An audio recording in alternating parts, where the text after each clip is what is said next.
going, everyone? Welcome to On the Mic with Josie. My next guest was born in Argentina, came to the United States in 1980, served in the Marine Corps Reserve for 5 years, worked in a family children's clothing business growing up, and now he's a research and development specialist in the food and nut industry. He's also a consultant in the commercial mass production of products, my workout buddy at TNT Fitness Bootcamp, and my friend Hernan Desimone. Awesome. Thank you, Joe. So in Spanish, it's Hernan Dario Desimone. Hernan Dario. That's my middle name, Dario.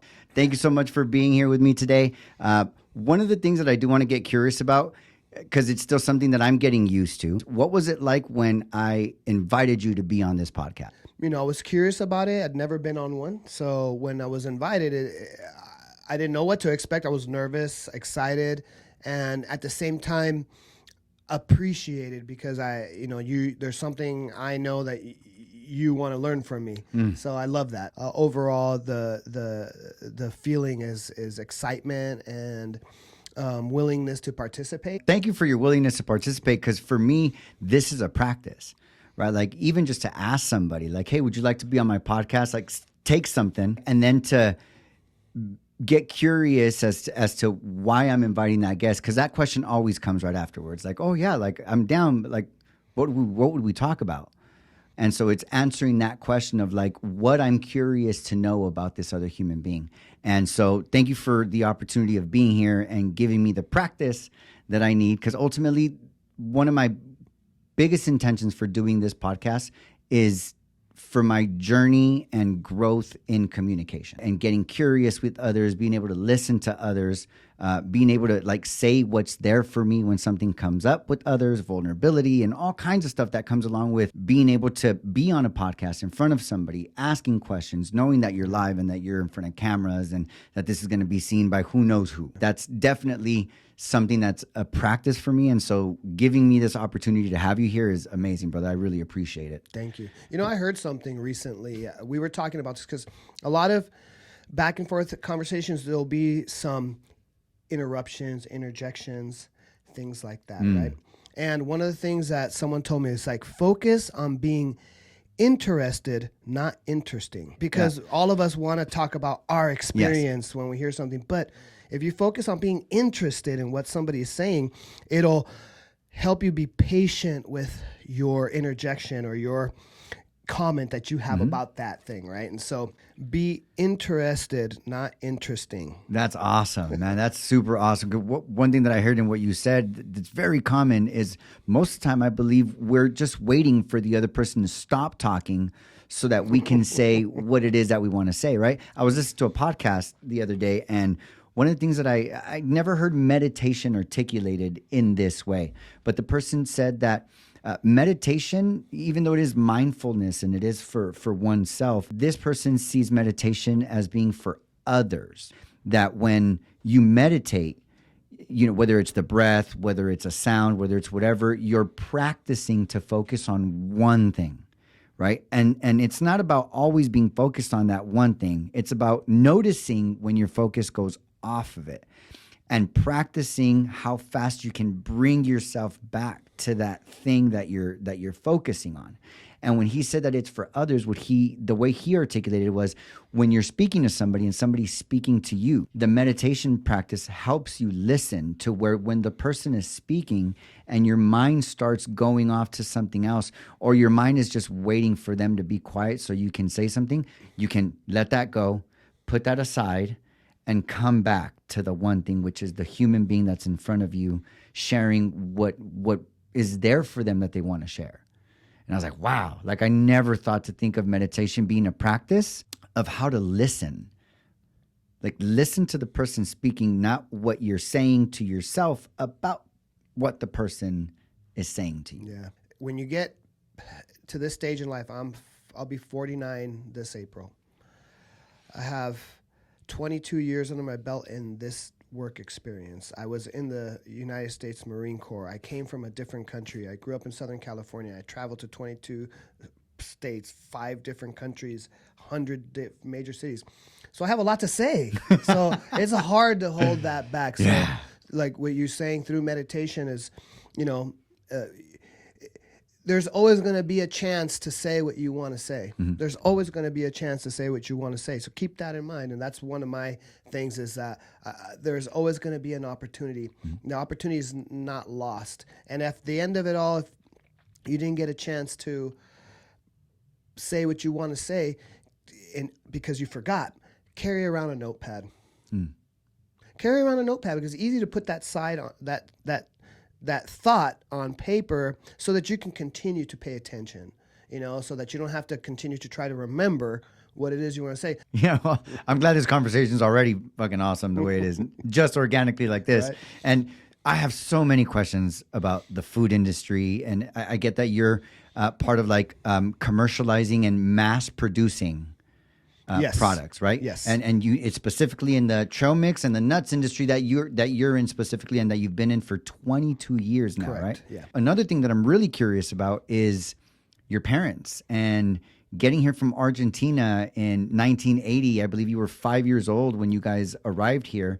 And what you shared with me was that your family had a family business and that it was manufacturing children's clothing. Yeah. How did that whole situation Those work are out? really good questions, Joe. So you touched a little bit about it in the intro. So I was born in Argentina in 1975 to young parents. My mom was only 16 and my dad was like 18 when we were born. Me and my sister, I have a younger sister, who's 2 years younger than me. When Argentina at the time was not in its best financial situation, so my parents had family friends who had come to the United States and had success. So they saved up every penny they could, got us a vacation visa to come to the United States. We came at that time. That was the way to get here legally. We became resident aliens at that time.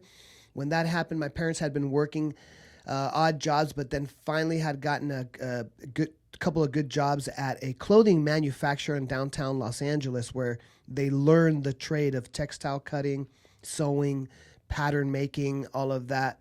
That led into my family business, which was started as women's clothing, and my parents would sell them at swap meets, beach fairs, kiosks, to little stores around the beach and stuff like that. And then that developed from, I think it was like our first big year, we did 50,000 in sales and everybody was really happy, but that grew all the way up. I think the most we sold in that business when we were all doing it was about $4 million a year in revenue. Small revenue for Wow. a small business. And we had our cost of goods was only about 20%. Okay. So the rest was overhead, travel, things that you needed. Yeah. So we had built a good profit margin to be able to make the business successful. Honestly, I started working in the family business as soon as I could work. But in the family business, I would pick up odd jobs working for other people. I literally was 12 years old making $1,000 a month at 12 years old, working Saturdays and Sundays at the Saugus Speedway swap meet in Saugus, Valencia area. It was really fun. I built strollers and bikes, $5 each, and I would build 20 to 25 a day. So, and I was in some days I'd get to build like 40 from a young age, 12 and up. I participated in the home finances. I helped, there was no choice but to participate. The transition from Spanish to English was hard for me. And then in the midst of all of this, we had to go back to Argentina and spend a year there because I don't remember all the legal things that happened, but there was something we had to do to be able to become American citizens. So we went back, and during that time, I went to school in Argentina again. So it shook me up a little bit in my ability to learn English and the American school system versus Argentinian school system. As approaching my senior year, my dad asked me, "Hey, what are you going to do? Are you going to work in our family business? What do you want to do?" And at that moment, I wasn't sure, so I joined the Marines. And that was a huge turning point in my life. It was a great segue for entering the workforce here in the U.S. After the Marines, after boot camp and training, everything was about 2.5 years. came back home and worked in the family business for a little bit longer. I met my wife in 1999 doing my family business in Minnesota, setting up stores there. Wow. And then after September 11th, I changed, and that's when I changed my career. And that's when you change your career after September 11th. Yeah. And so before changing your career and working with your parents, the perspective of this dynamic that I'm always curious about is the challenges people face being in a family business. I think the hardest part, honestly, was you're comfortable elevating the argument. Where in a professional environment, that's almost not accepted, right? So if you would walk into the shop on the wrong day, we'd be having a drawn out argument about who's going to go where or who's going to do what. I think that we worked out a lot of those differences. As I matured myself too and understood the way Americans did business, I started to participate that way with my folks more and more, and I started leveling up the business. I would say the hardest part of working in a family business is dealing with each other. I don't know if I'm articulating it correctly, but what I heard you say was almost like the absence of professional boundaries. Absolutely. If we could have set some, in hindsight, Yeah, if we would have some set agreements. those boundaries and those agreements in the beginning, would have had less arguments, a little bit more progress on some days where we just spent the day arguing about that my way is better than your way or your way is better than my way, So, but in a family business, you kind of roll with the punches a little bit, and you survive. I remember there was a time I was out of the house, my sister was out of the house, and we were all doing the family business, and then it started to falter. So to reduce our expenses, we all went back home for like a year. And, my demand on the company was huge. I had my own place. I had this, I had cars, everything. So I had to figure out how to do it so I wouldn't need so much. We went through the highs and lows together, and we came out on top together. It wasn't where, a lot of businesses, one person gets everything and everybody else gets nothing. It wasn't like that.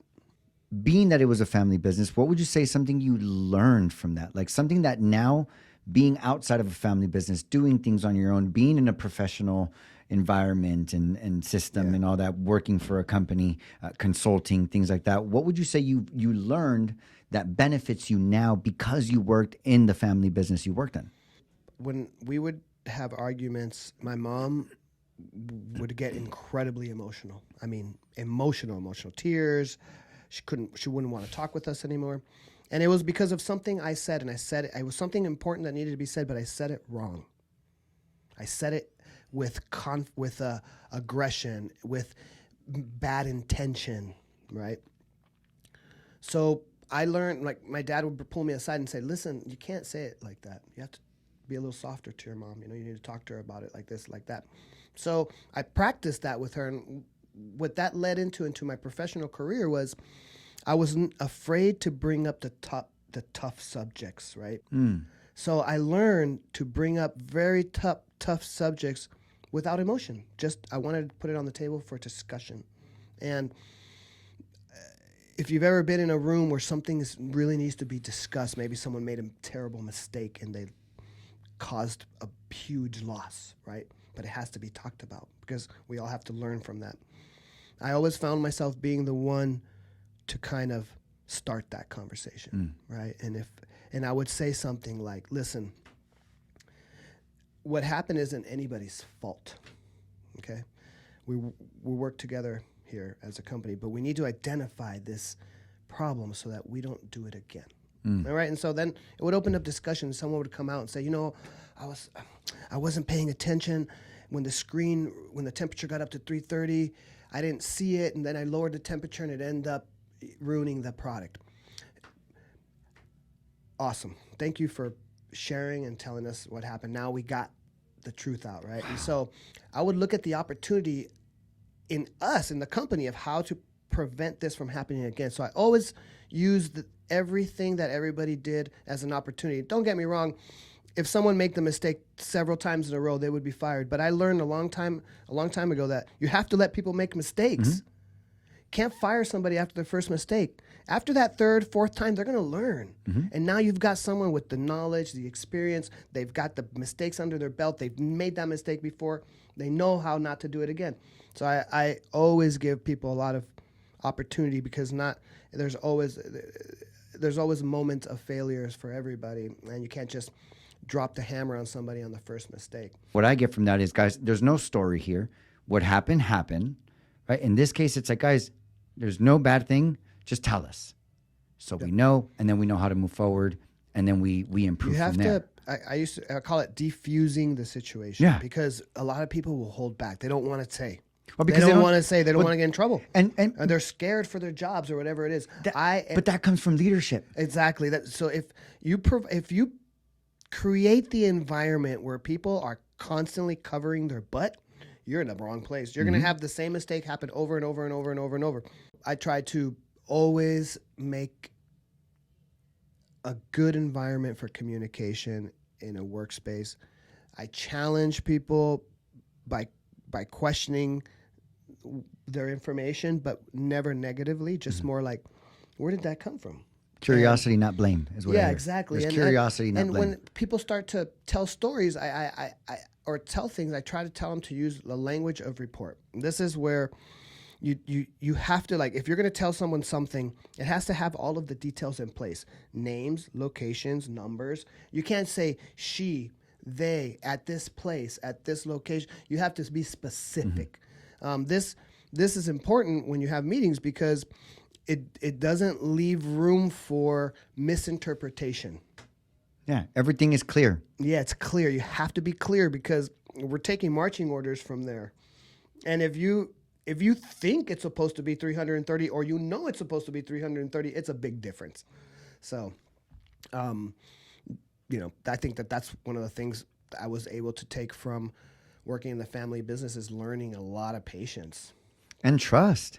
Right? Like, that's really ultimately what I'm hearing. Like, yeah, you guys used to come at each other and say things, and your mom was emotional and everything, but you guys were only doing that because you trusted each other, that you wouldn't just leave or neglect their feelings or whatever, like that you guys would work it out. Good point. That you guys would work it out. And with the way you're articulating leadership, everything I hear and what you're saying is trust. Trust that they know that they can tell you they messed up.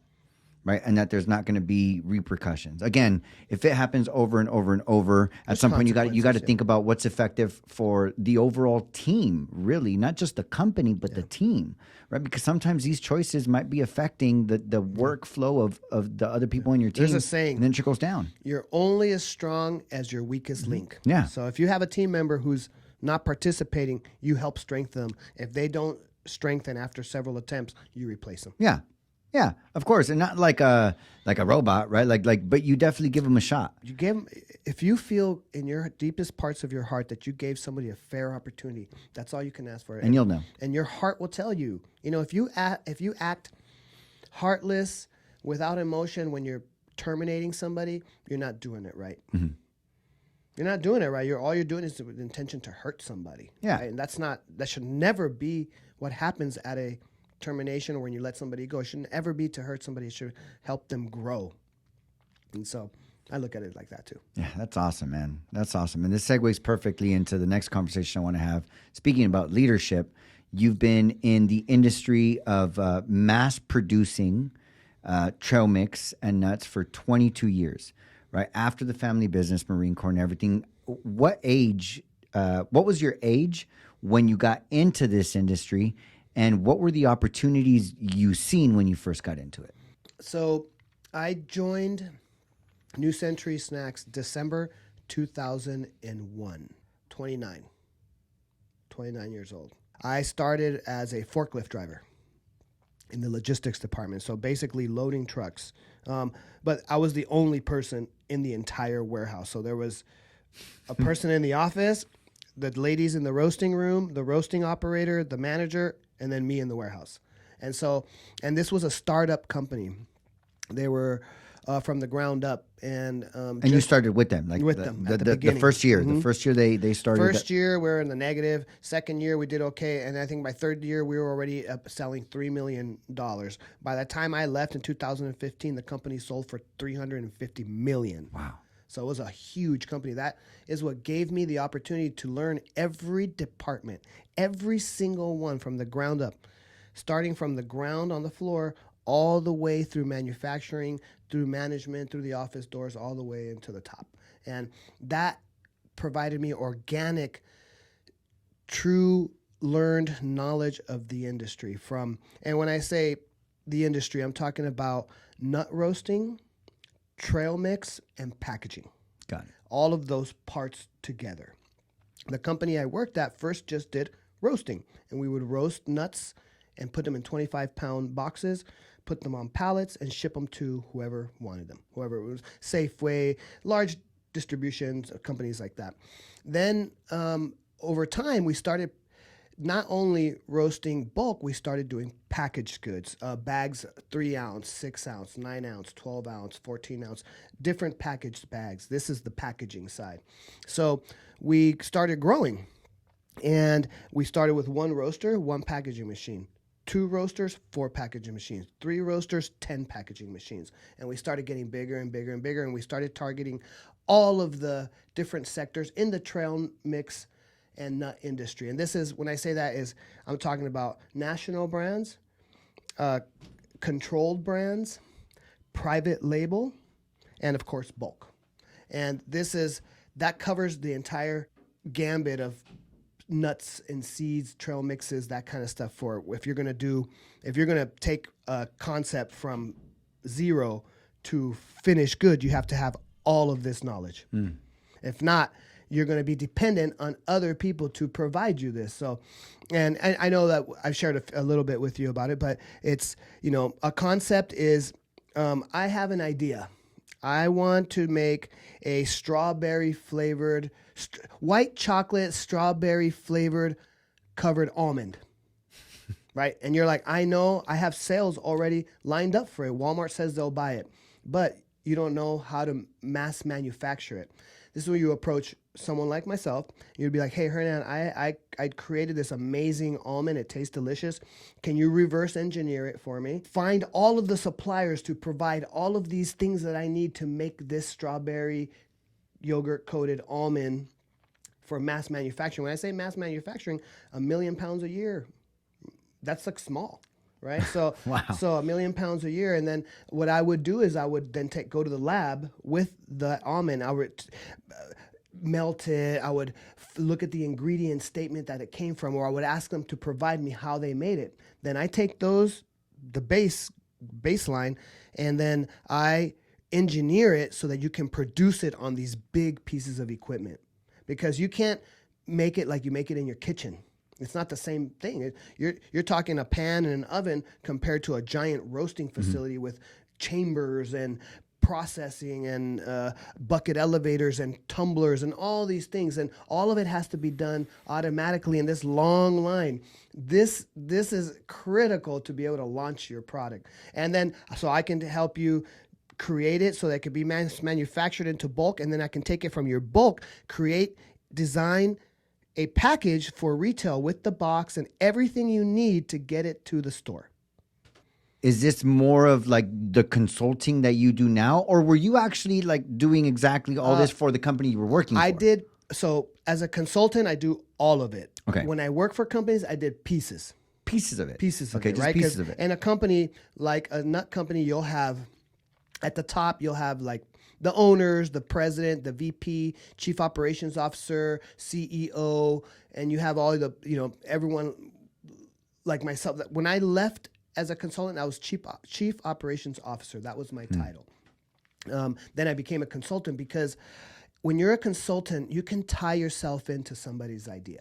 Yeah. So right now I'm working on a project for a really large, I can't disclose it because it's going to launch this summer, but once it launches, you're going to be surprised.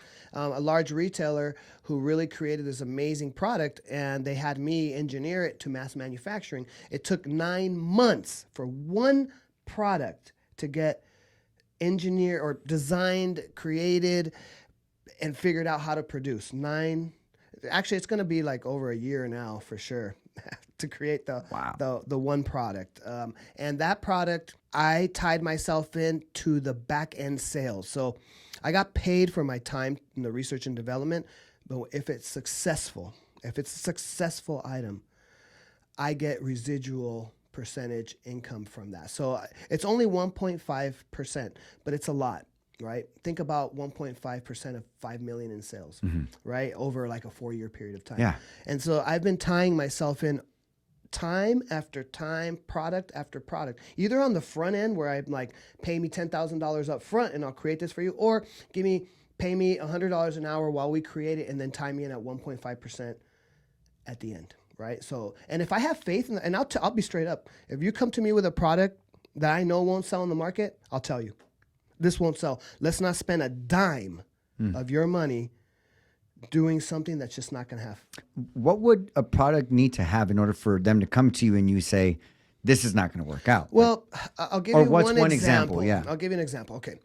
So when someone comes, so I do a lot of market research when I'm for the nuts industry. It sounds like a big. It's not. It's all you do is go to the stores. Every single store: Walmart, Walgreens, Stater Brothers, Vons, Save-Ons, CVS, and then there are other Amazon, and then every states have their own grocery stores or types of things. So you go in there and you do your market research. What I do is I look at what's selling, right? And usually you'll have, like, you can tell, almonds, peanuts, cashews, they're in the top 10 always. And so you know things. But then there are some things that enter the market that have some traction. This is where I come in and I'll be like, look, I've run and did a bunch of research out there. Seasoned flavored walnuts don't sell. Strawberry flavored cherry with almonds and cashews, selling a lot. So what are we going to work on, right?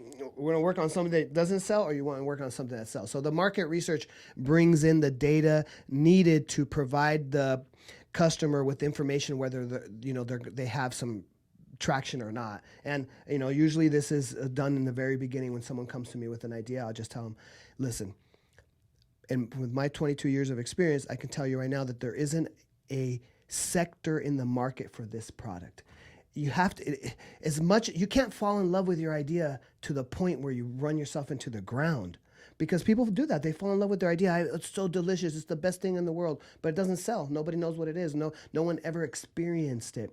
So if you're coming to the market with something so new that nobody does it, you're going to have the marketing funds, and you're going to have to give away a lot of product for a long time to gain traction. If not, you have to do what everybody else does. Wow. Because you ride the coattails. You have to ride the coattails of everybody else. If not, you're going to spend the money doing it. You're going to spend the money marketing it.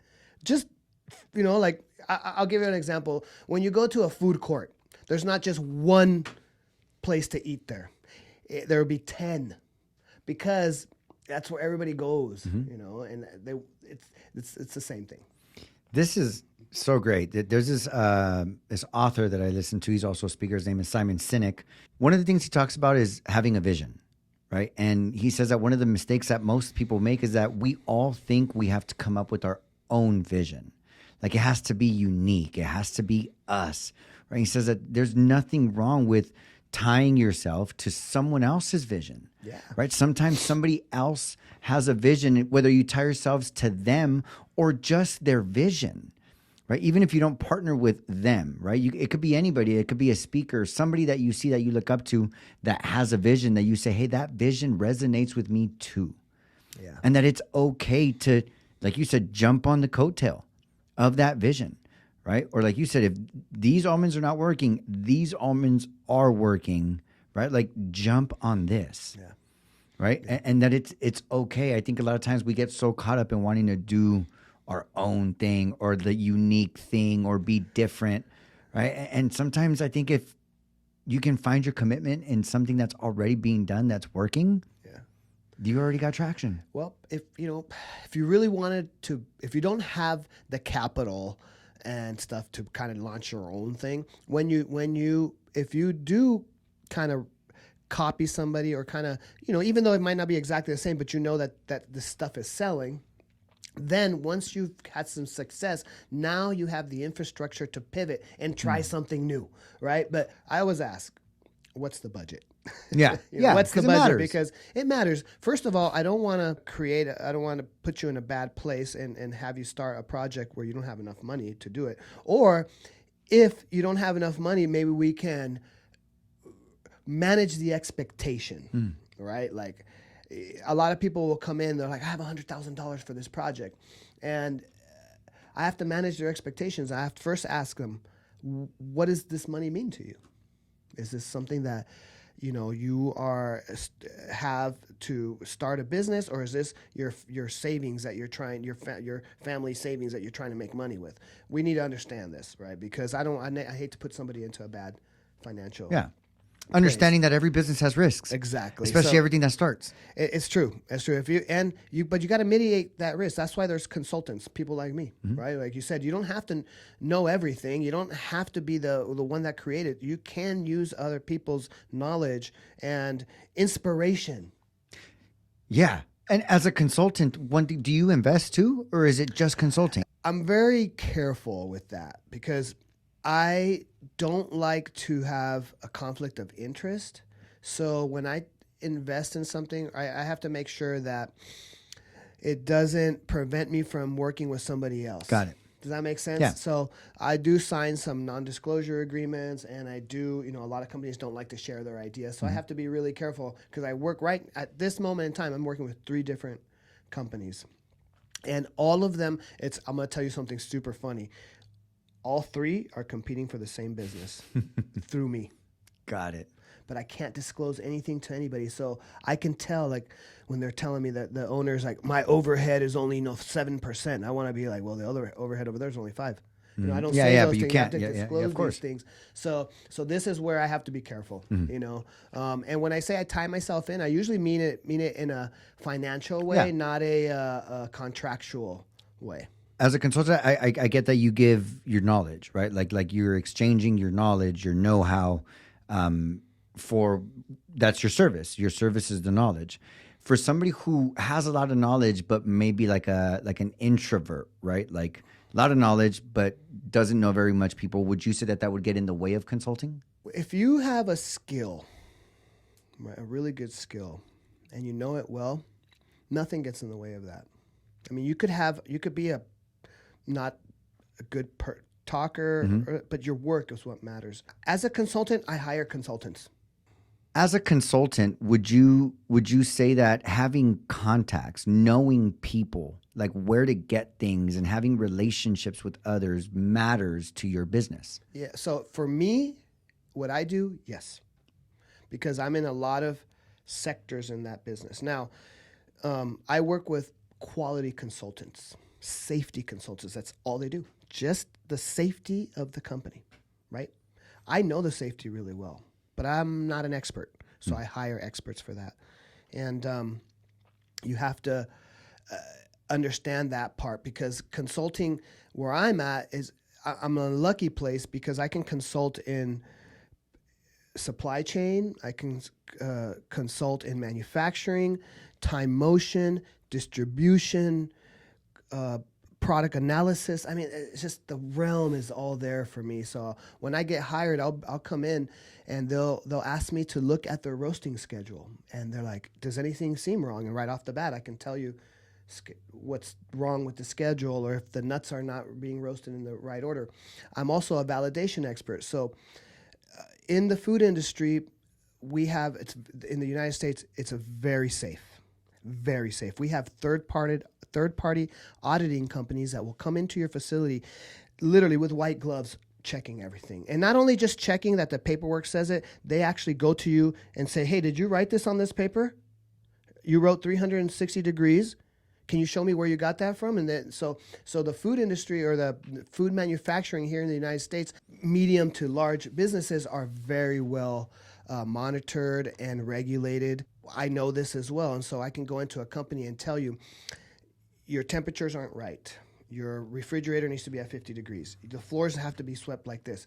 You have to have this type of certification. You have to have this type of person come in here and audit your facility. So my consultation spreads in your entire operation from shipping and receiving all the way up to the sales of the product. So I'm very unique there. But consulting can be just one thing. You can just be a consultant in roasting. That's it. All you're going to do is consult in just the way nuts are roasted. So, but for me, fortunately, I have a wide range. Yeah, I can do it all, and it's what keeps me employed. There's one thing you said right now that's super interesting to me about how in the United States, like the food industry, like the government or the entities, they have it really locked in. Yeah. I've heard in the past that there are certain countries that have banned certain foods and certain ingredients from their packaged foods that the United States still seems to be feeding their citizens.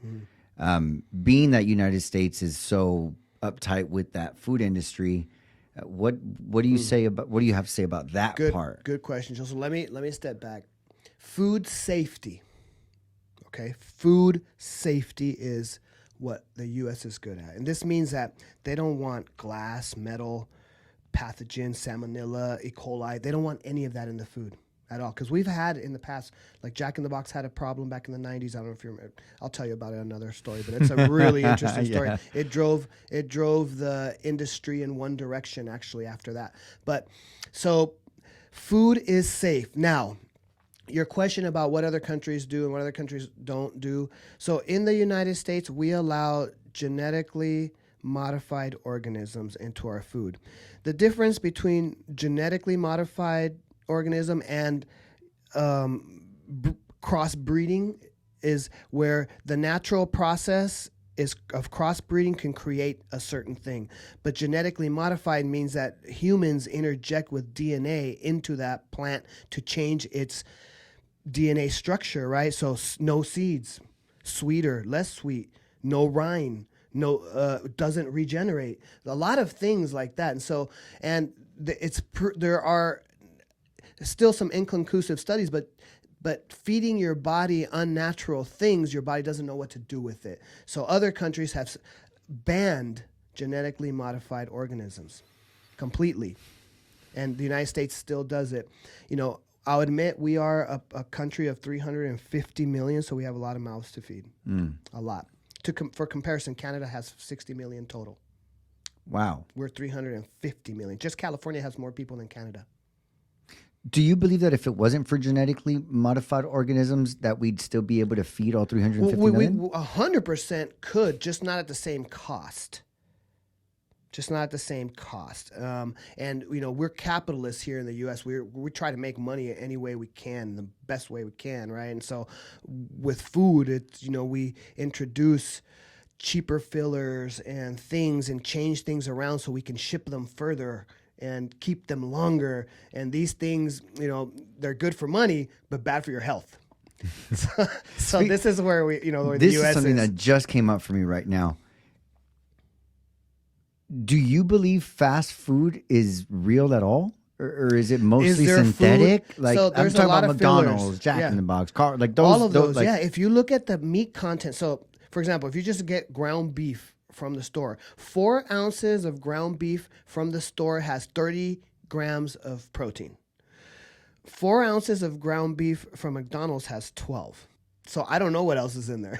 You know what I'm saying? And I haven't eaten McDonald's in a long time. Not that I dislike it. I love the way McDonald's tastes. I've always have as a kid. But when I started getting healthy and stuff, fast food became one of those things that, we will enjoy it every once in a while, but we know what we're eating. We know what we're putting in our system. Yeah. Well, that's another thing that's interesting to me. Why do you believe it's just cost that has us ingest that kind of food? Yes. What do you say to people that say, because I've heard it say eating healthy is too expensive. Do you believe that? No. Actually, so I've been cooking meal preps every Sunday since 2015, and the average cost of a meal, a healthy meal, is about $3.25. And this is 4 to 6 ounces of protein, 4 to 6 ounces of carb, and 4 to 6 ounces of vegetable. Now you got to cook it yourself, so you have to put in what your time is worth, right? So I can't say, oh, my time's worth $100 an hour, and then work for 4 hours and say add a $400 of cost to my production. That's just not fair, right? So I don't do that. But the true cost, the cost of goods, is about $3.25 to $5 depending on how much food you put in your thing. So yes, it's not expensive to eat healthy. Now there is this thing where the restaurants and commercial food, they do charge more for healthy food because they can't put. So if you're buying, you go to Chili's, right, and you get a chicken breast there. It's healthy with the broccoli and the rice. They have like the fit meal or whatever they do, and it'll be 650 calories and it'll be $19. Okay, but it was healthy for you. It's $19. So you can go to McDonald's, order a cheeseburger or a chicken sandwich with fries and a drink, and it's $13. Big difference in the cost. So that's how people come to the conclusion that eating healthy costs more than not eating healthy. It's just because people's relationship with food is different. They don't, the skill of cooking has been lost a little bit in the last 20 years. I've been trying to teach my kids to cook because the way food's going, you're going to have to cook to be able to eat the things you want, if or the not things your body needs. Your body needs, I would say. And so, but it's not. It's actually, I tell you this from experience, we save money eating healthy. And now you have to cook at home. Yeah. You have to cook at home. If you cook. Not every man, meal. nowadays with YouTube though, I don't do it. I'm guilty of it. I don't really cook, right? And I'm sure maybe one day I will, but right at the moment I don't, right? Yeah. And I've seen how easy it is to learn things on YouTube, right? I just choose to learn other things on YouTube, and cooking is one of those things where there's just recipes for days, for everything, for every time, every budget. Like if you just spend 10, 20 minutes on YouTube, So YouTube, I'm glad you brought that up. It has changed my life. Honestly, like at work, there'll be some printer that someone brought in, this big machine, has a million buttons, but there's one problem with it. And we can't tell what it is. YouTube. Yeah. Go on YouTube, University. type in the model number, serial number of the equipment, boom, some tutorial on how to remove the jam. I'm like, yes. And I mean, water fountains at the gym, they replaced the filters, but they couldn't figure out how to change the red light. There's a little tiny reset button at the top, and you had to take 2 screws off. We found that on YouTube. So I really appreciate YouTube. A lot of my fitness questions, medical questions, not that I go down that medical tunnel, but I'm just saying like a lot of things I'm trying to learn about, YouTube has provided it. So agreed. Yep. YouTube. Yeah. YouTube's definitely awesome. A couple more questions about food. Are there some ingredients that you would, and I ask this because, I know a little bit here and there, but I don't read all the ingredients. Are there some ingredients that we may not understand that are found in most foods that you would say stay away from these at all costs? So in the back, when you're buying a packaged good, food that comes inside of a box or in a bag that's been pre-packaged, pre-cooked, something like that, the most important thing for you to do is to turn it over and read the nutritional and ingredient statement. On the bottom, it's the FDA regulates this, so you have to have this ingredient statement posted on the back of every nutritional panel that you sell retail. And so on the back, it'll say calories, proteins, vitamins, all the little things that you get, the carbohydrates, everything that's supposed to be listed. Then underneath there, it'll say ingredients. If the first ingredient isn't food, you're not getting food, right? But if you're buying a chicken breast that has seasonings in it and stuff, and you read the back, and the first ingredient is high fructose corn syrup, that means that it has in the government. You're obligated to list the ingredients in order of most of. So you're buying chicken, but the most in there is high fructose corn syrup. Second ingredient is chicken, and then the sauce will have starch and water and maltodextrin and all these weird ingredients so I always say this. I'm like, look, on the perimeter of the grocery store, right? The perimeter where you have your vegetables, your meats, and your produce, or your vegetables, meats, dairy, all on the outside, right? The inside lanes have all of the packaged goods. I don't shop there. The inside lanes. Inside lanes. I make all my own food because I know what I'm putting into it. But if you start to read the packages, you just get a package of crackers or something. The bleached wheats and all these different ingredients that have to be processed to be put into the food.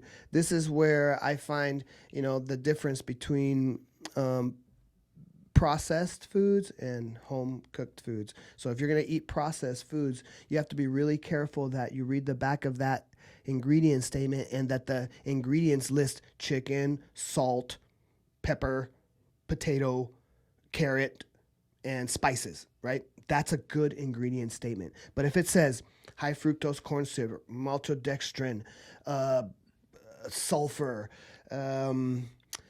preservatives, there's so much that people put into food that is just really bad for you. If you think about it, a preservative, right? What is a preservative?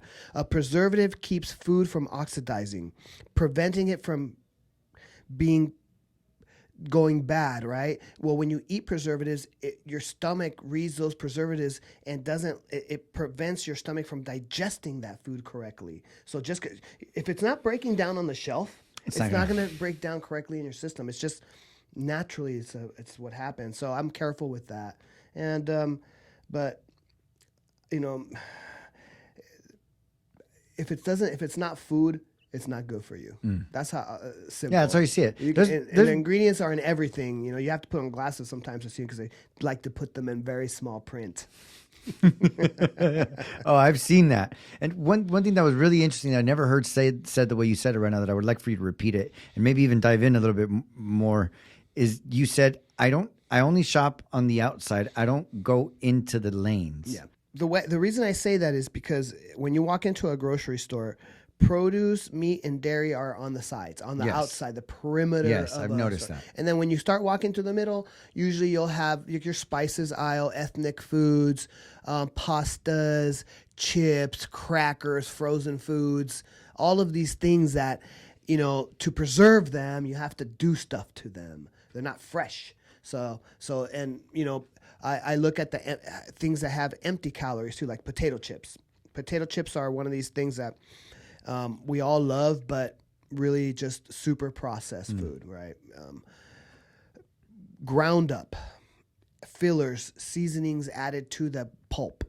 Then that pulp is extruded through a machine and into an oil fryer, fried in palm oil. It's just everything is bad about it. All the structure of the food has been removed.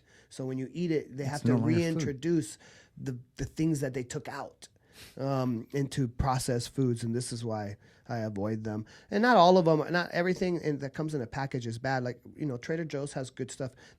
Trader Joe's is a good example of a good retailer. Before you do business with Trader Joe's, no matter what you selling them, they send you a list of no ingredients. Like, you cannot have this. And GMOs is one of them. So someone like Trader Joe's doesn't allow genetically modified organisms. Are there any other markets or any other brands like that? Whole Foods? So Amazon, Barley's, really? Like Amazon? I'm just saying because that's Whole Foods. Whole Foods is owned by Amazon. So Amazon is an open platform for sales. You have to, like, your facility has to be SQF qualified, like it has to have all the safety stuff, but you don't have to abide by the no list that Trader Joe's provides. And this is like a list of ingredients you cannot put in the food, like no starches, no GMOs, no high fructose corn syrup. It all has to be natural, organic products. And so is that the same with Whole Foods? Whole Foods as well. Okay. What about Sprouts? As well. These are all companies that don't allow genetically. So they're setting a standard and they're kind of preparing themselves for the future. These are all great stores. Sprouts is my favorite. I'll just go out and say Sprouts is my favorite. If you are on a budget, they have, you don't have to buy enough to make for four. They actually have it portioned out ready for one person. You just have to cook it yourself. And so they'll have the veggies, the breast, seasoned and everything in a little package. In a package, and then you frozen food section or what? It's in the fresh section. So they do them every day, and then you just have to put it in the oven and cook it yourself. Yeah. But they provide really good, healthy, delicious options. Would you say that the ingredients in those they're whole food? It's whole food ingredients. Yeah. Oh, I got to check that out. And so, some of the sauces, I'll put some like barbecue sauce or Korean sauce. And if you read the ingredients in the Korean sauce, it'll have sugar, right? But it's sugar, not high fructose corn syrup. It's a big difference. Yes. And so, yeah, but they're actual ingredients you will recognize. If you don't know what the label says, don't eat it. Don't eat it. Don't eat it. Well, speaking of label, one thing that tripped me out, and this is at Sprouts, right? They have the waffle section, right, in the little freezer thing. They have the waffles. I seen that there's these waffles that they have that look. They say organic. They look like they're supposed to be a good product, but then when you turn around the package, and it was all of them except for one. There was same brand, right? Different like flavors you can say.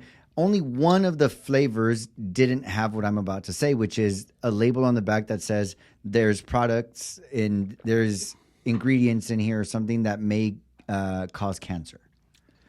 Why would cooked one of them not have it?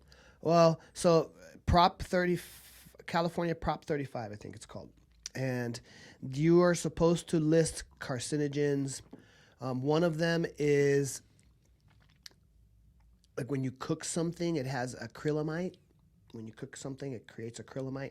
That's been considered a carcinogen. So now anytime you walk into a restaurant, anywhere, there'll be a Prop 65. Prop 65. This restaurant cooks food at high temperatures, creating carcinogens that are known to possibly cause cancer. That's the statement. That's got it. Yeah. And so it's a required thing here in California. So would you say if you saw that label on anything you bought, would you still buy it? Yeah. So okay. I know the difference between the sensitivities of the industry, right, with acrylamide, which is like char. That's what really that is. It's not as unsafe as it. You have to eat it. The studies show that you have to eat it in such high quantities that you could never, ever eat it in your lifetime. But since it's known to have caused it in some sort of lab experiment, then they have to put it out there. And a lot of this stuff, maybe not that one, but a lot of it comes through some sort of marketing. There's usually some leading into something like, the U.S. food business has been that way, right? Like meat is a good one. We're not supposed to eat that much meat, as like humans. We're not supposed to eat that much beef. But in the U.S., we push the beef. Where's the beef? Where's the beef? It's like we push. Americans consume more red meat than any other nation per person. And we don't really need that much red meat. But do you stay away from a lot of red meats? I eat red meat like once a week. Okay. Once a week. And I mix it up with chicken, turkey, and fish. Those are my, and then, but I love red meat, and it has the highest density of protein. So it's the highest protein food, right? These have been some of my favorite conversations to have with you, by the way, because you and I have had these in the past, like the food ones where you're telling me about the proteins and this and how this works. And there's things I want to get curious about that have to do with that. But first I want to ask I guess you could say one of the last questions I have to do with food. And this one actually came from my 8-year-old daughter. And I told her that I was, going to do a podcast with somebody who had knowledge on food and ingredients and things like that. And she requested I ask you, is breakfast the most important meal of the day? And if yes, why? Breakfast. And I guess if no, why? Break fast. Break fast, yes. Break fast, right? So the first meal after not eating for a long time. It is important. It is important. It's not important when you eat it, but it's important that it is what your body needs for your planned exertion. Which is? So let's just say that day you're going to hit a hard cardio workout, right? You're going to do a long workout, or you have a long run that day, 15 miles, I don't know, something. So that first meal is going to be important for you, right? But if you're going to be sitting around all day, really not doing anything, it's also going to be really important for you, because your food should be a source of fuel for your day's events, right? And so the short answer is yes and yes. It's a very important meal, but it's important to what you eat. Mm. So would you say it's the most important? You know, I don't know. My relationship with food isn't that way. My first meal could be before I go work out or 3 hours after I work out. Okay.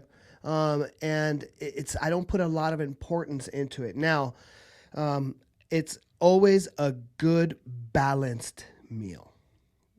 So I'm not just gonna take waffles with peanut butter and jelly and eat that before it's like probably not gonna give me. If I eat that and then go work out, then I'm gonna have to come home and I'm gonna have to eat a full meal, right? And so breakfast is important, especially depending on your body type and your energy levels and things like that, and your age. All of it matters to what you eat, but breakfast is a very important meal. Well, I'm gonna have her watch this for sure, especially this segment of the episode.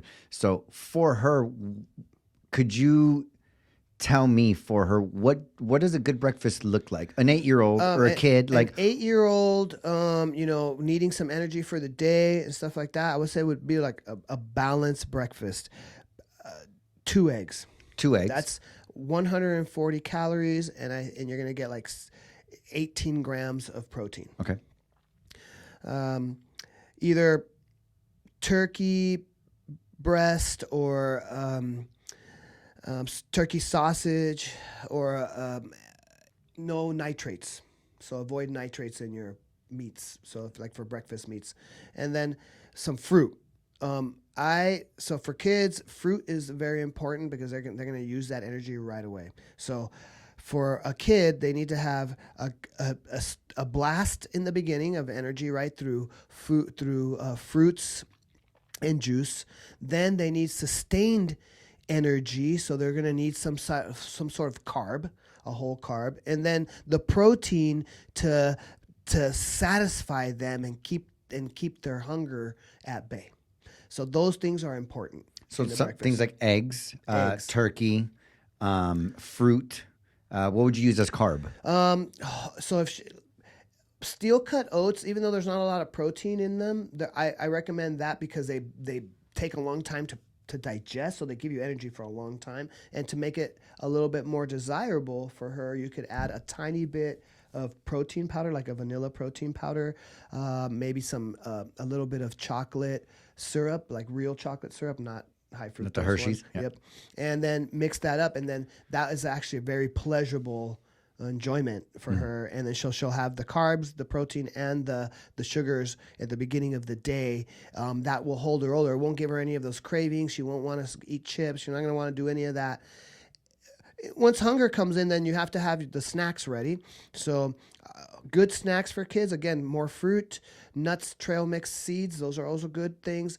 If you can dehydrate your own fruit, you can do that, or you can buy from Whole Foods. Dehydrated fruit's really good. Cheese is a good snack for kids if they can handle it. Mm-hmm. Meat snacks. I take like turkey breast, one whole turkey breast, and we chop it into little pieces and put it in a big bowl. The boys will, in a rush, they'll eat that. Mm-hmm. And so they're getting some protein. So when you're cravings, you should try to eat protein when you're having cravings, because they are calorie and protein rich. It's good food for you, where if you just grab like a handful of chips, it's going to be 200 calories with no protein. Empty calories, I call those. So breakfast, very important. What you eat is actually more important. So what you eat is important, but is more important than when you eat it. When you eat it. Got it. So the most important meal of the day is the one that's the most balanced. Is the what one I that's get. going to fuel you for the day. Yep. Yeah, and it is important because I don't know if this has ever happened to you. Have you been to a workout where you really haven't fueled well, then you feel jittery and kind of shaky during the workout? That's your blood sugar dropping. That's your body telling you need to eat something right now. So if that happens to you, I used to carry around a small jar of peanut butter in my bag. I'm out now, but I would carry a spoon, and if I felt that, I would just eat 1 tablespoon of peanut butter. Oh, that would be a lifesaver. Steven taught me that one. How long would it take after you ate it? Just minutes. Wow. Just okay. minutes. I mean, it kicks in. You're like, oh, it's like you feel it coating after your stomach. the workout, you said, right? No, during. Oh, during. During okay. the workout. Wow. Okay, I started to feel shaky, and I felt hesitant on the heavy weights. Like wasn't sure if my strength was performing correctly. And Steven's like, "Did you eat anything this morning?" I said, "No." He's like, "You're having." I could tell. He's like, "You're having like a blood sugar thing, so you should eat something." So I would eat. He had peanut butter. He was the first one that gave it to me, and then from that point on, I started doing it. So that is a little hack for if you start to feel the jitters and you haven't eaten. Wow. During your workout, During your do one workout. of those, and like within a few minutes, at least for you were pretty good. Yep. With that, I wanted to talk to you about the body. One of the questions I have is, do you believe you can outwork a bad diet? No, you just be chasing your dream your whole life and never get there. What do you think a bad diet mainly consists of?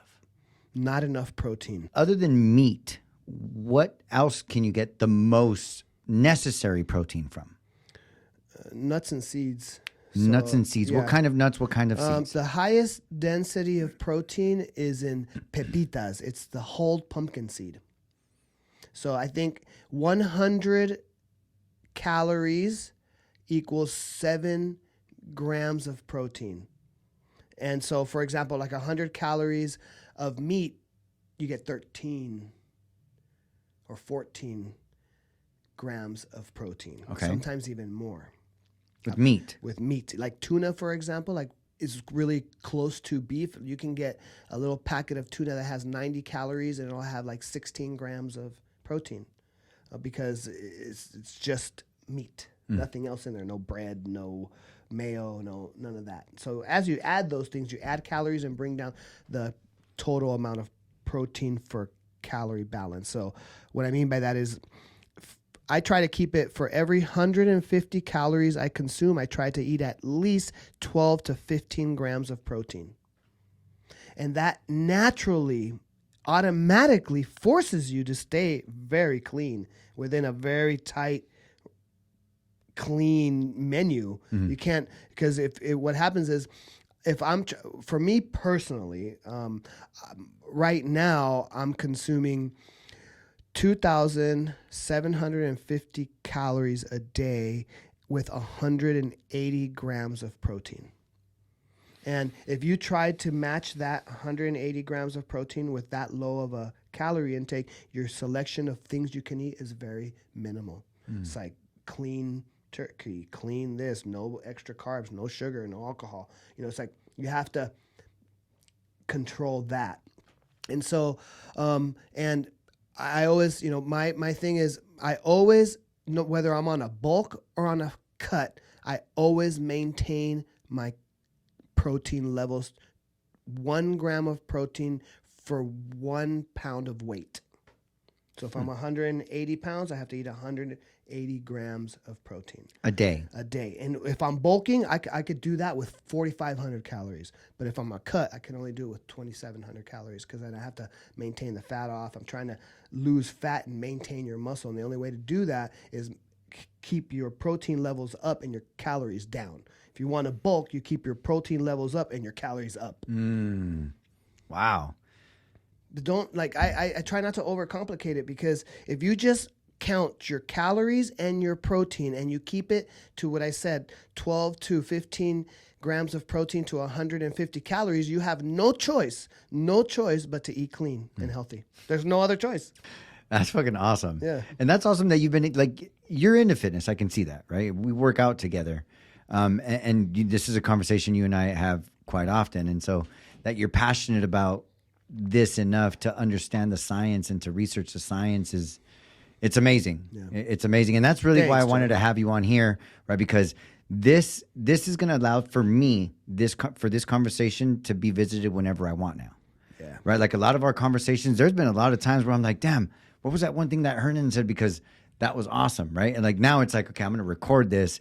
That way I can go back to some of these things That's cool. because No, I'm excited to see how your show comes out. You know, like I'm happy to try to be a regular guest. All kinds of topics, even like when something's hot on the news about fitness, maybe a new trend coming out, I'll come in and talk about it. Oh, that would be awesome. A lot of people, you know, like there was the Atkins, there's the keto, there's all these things. I don't believe in any of that stuff.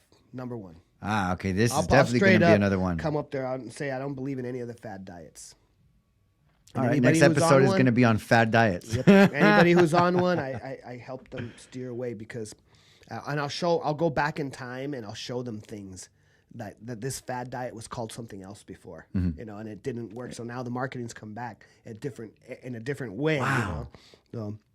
But you know, Americans all want to be in good shape. Yeah, they do. That's like a thing that's been happening for the last 8 years. Fitness has been on the front of a lot of things, whether it's an advertisement or on the news. But people want to get fit and healthy because it's the opposite of the obesity problem that we had, right? So it's the opposite. So we're seeing a good trend. So everyone's listening to health and fitness topics. Yes. Everybody's listening. Yes. And they're good to talk about. They're stimulating.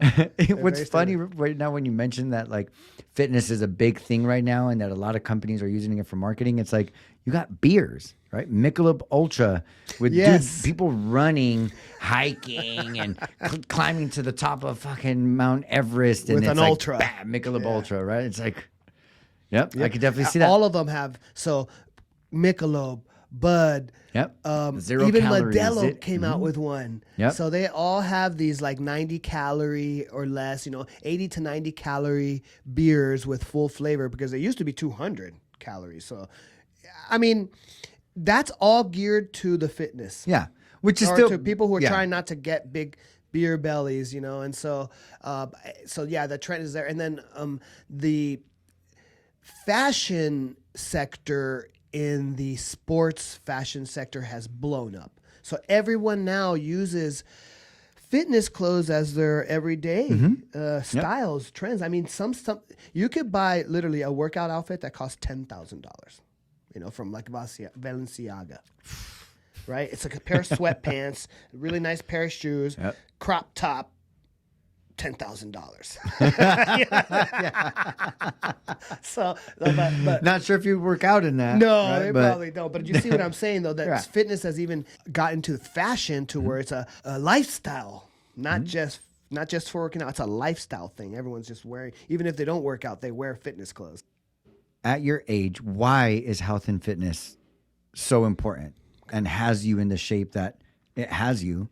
And for a 40-year-old, for example, wanting to begin their fitness and health journey, what do you say to them? So there's a saying, when the student is ready, the teacher appears, right? You have to, for some reason, you have to get fit, right, to want to do it. And for my personal experience, it happened when I turned 40. Exactly when I turned 40. From when I was discharged from the Marine Corps all the way until about I was 40, I really was running around high energy all the time, not really concerned too much about fitness, more concerned about my career. By the time I turned 40, I mean, right now I'm bulking and I have a lot of muscle, so I'm 185, but I had gotten all the way down to 160. I started my fitness journey at almost 230 unhealthy pounds. 230 unhealthy pounds. That drove me to want to get healthy. And I had been healthy before. I had been in the Marines, and so I had good health. And I was fortunate enough to come in to TNT back then in 2015. And those guys helped me through my fitness journey. But it took me wanting to get... I'd always thought about it. I'd always look at...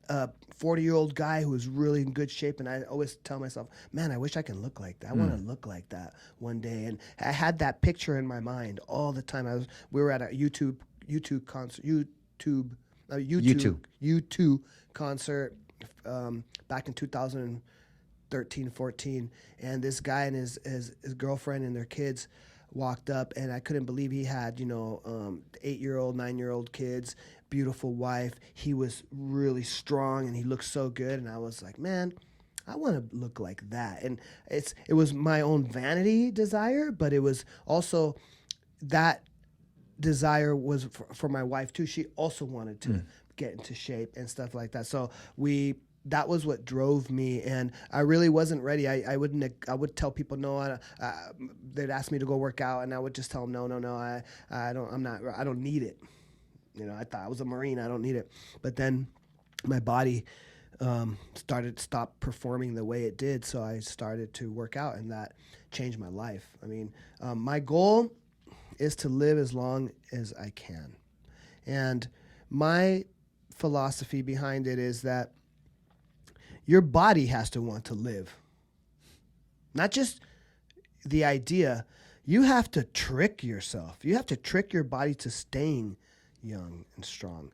And a lot of it has to do, at least in my personal experience, has to do with libido and sex drive.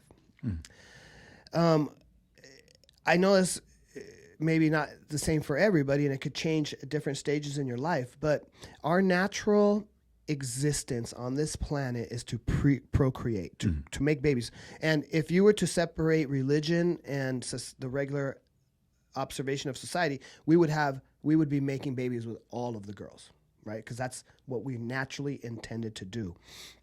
And the only way you could do that is if your body stays strong and healthy. And the only way your body will stay strong and healthy is to trick it to thinking you need to do these things, whether it's procreate, run, hunt, those things.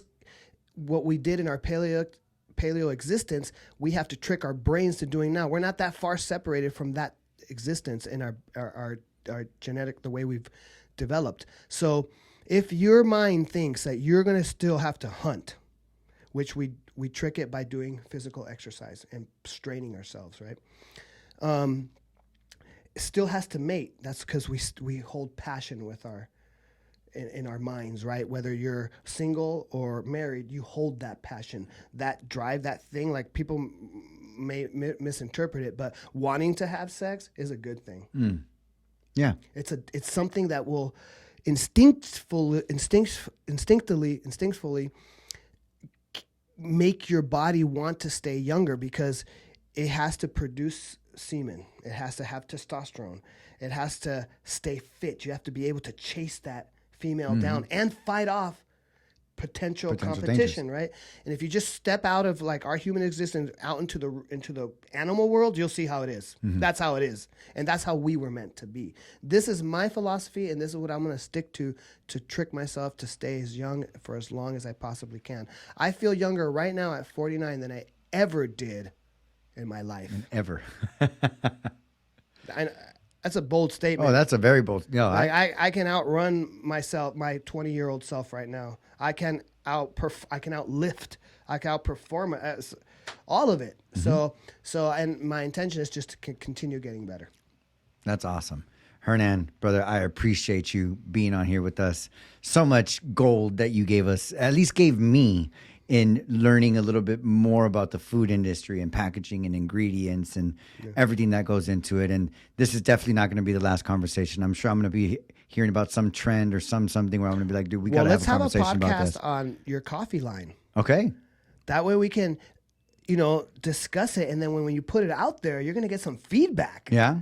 True. Like, oh, Joe, what kind of coffee? I know that, there's going to be some good feedback. I think that we should do that. That way, from your podcast, we're going to be able to get some feedback that could benefit us in many ways, even when we're out seeking information. Mm-hmm. Well, I mean, everything's about information, right? I was having this conversation with my daughter yesterday because she's, we were business planning a little salsa business that she's going to start with my mom. We were doing that yesterday. And what I was telling her is that the market is what tells you what's good and what's not, right? And so it's all about feedback, right? You could think it's the best thing in the world, like you said, if you get married to it, but if nobody's buying it, then it's not going to be successful. That's right. And just so anybody listening knows, what Hernan is referring to is I intend to start a coffee brand. It's something I'm already working on with the name. Him and I already had a couple conversations about how to get it started, where to go, manufacturing, packaging, all that stuff. And so that's something that will be coming soon. I'm going to say this year. and hopefully by December we'll see this already come to fruition, and we'll definitely have you got the right an guy here, episode. man. Yeah, I appreciate that, brother. I definitely do. And Hernan, as always, brother, thank you. Thanks, Joe. It's been awesome. Right on. All right, guys. One thing I did want to mention, you do have a meal prep business that you do. Yes. So I do a personal meal prep service for the athletes at TNT and folks who live near me here in San Dimas. And what I do basically is I send out the menu via text on Wednesdays and Thursdays. Everyone shoots their orders back in by Saturday morning. I produce the food on Sundays, and then it's either picked up at my house or I drop it off at the gym. At the gym. Okay. And if you're interested, you can reach out to my cell phone. It's area code 626-926-1405. Just reach out and say, hey, Hernan, this is so-and-so, and I'm interested in meal prep, and I can talk you through it. Perfect. Also, make sure you guys let him know that you heard him from the podcast, so he's not just like, "Oh, like who the hell is this?" Right? Yeah, just, definitely just let throw me it know on where there. Be you like, "Hey, came from." I heard you on the podcast. Here it is." I'm also gonna put his Instagram and all of his information in the description below, whether it's on YouTube or whether it's on Apple Podcasts or whatever. I'll put it out there. The Instagram is at HDESIMONE007. Again, that will be in the description. Reach out if you guys need meal prep, if you guys need a consultant, if you're thinking of starting a food business, any kind of packaged good business, you can reach out to him for consulting as well. I'm sure if you guys have any questions on your personal nutrition or any ingredients that you might not be aware of, I'm sure he'd be more than happy to answer any of those questions for you guys as well. So just reach out, just go ahead and reach out to Hernan. And as always, guys, thank you so much for tuning into the show. This show is going to be forever evolving. I don't ever plan on just having the show stay the same. This is my gold mine for practice when it comes to communication. And it's also my gold mine for self-expression. And so if an idea comes up, if there's something that I want to do a little bit different, then that's exactly what I'm going to do. So keep tuning in, guys. I appreciate all of you guys. And as always, stay blessed, smile every chance you get. And I love y'all. Have a good one. Peace. Peace.